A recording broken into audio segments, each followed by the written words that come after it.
Well, thanks, Chad. Now, you guys are focusing on the history of Panguitch, and I decided to focus a little bit more on the adventure.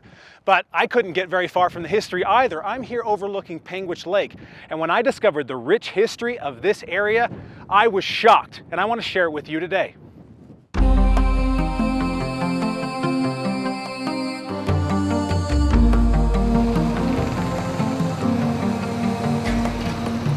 Just south of Panguitch on Highway 143, a natural body of blue ripples in the morning sun.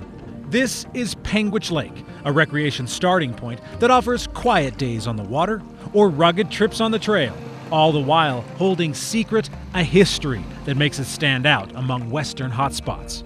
It's about a half a mile to 3/4 of a mile wide and about maybe one, depending on the year because the water goes down, but 1.5 to 2 miles sometimes, and it's beautiful.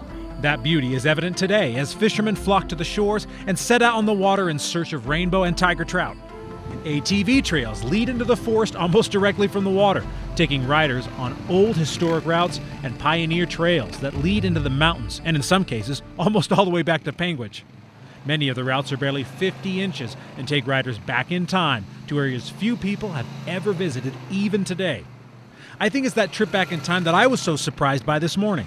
Panguitch Lake actually has some surprising history, and I met the right people to share it with me since they lived it. My grandfather purchased the property on the south side of the lake in 1912. My father bought the ranch on the west side of Panguitch Lake.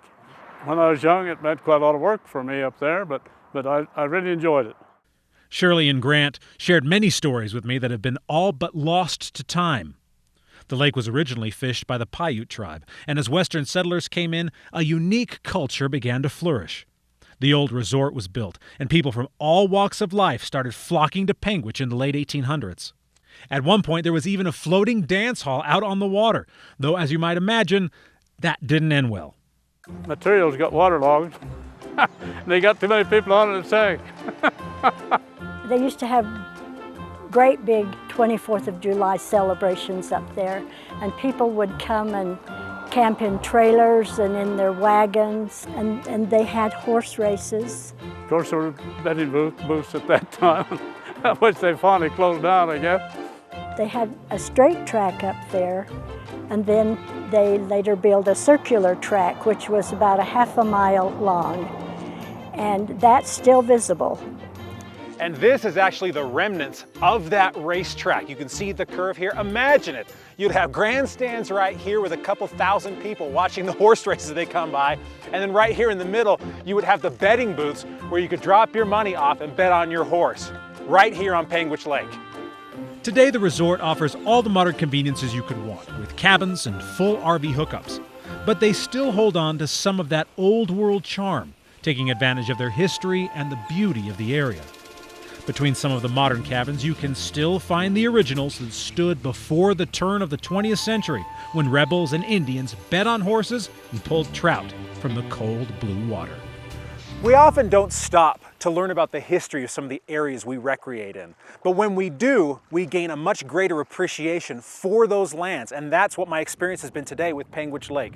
Learning about some of the fun things that have happened here over the last 100 years has given me a much greater love and appreciation for this area. Now remember, the lake is cold year-round. It's not really a swimming lake, but that's what makes the fishing so excellent. Come out here, enjoy the beauty, enjoy the fishing. You'll have a wonderful weekend or even a week to explore this area by ATV and on the water. Well, I'm Stephen Heumann for At Your Leisure. We need to take a commercial break, but when we come back, Darren Kinder is going to have this week's product review. Hey guys, if you liked that video, you're going to want to watch all of our other AYL videos. You're going to want to like it, you're going to want to share it, and you're going to want to subscribe, right? See all the buttons right here? This is what you're going to want to do, right? Click on them, because we have some really cool videos, all kinds of behind the scenes stuff, bloopers of Alicia crashing and stuff.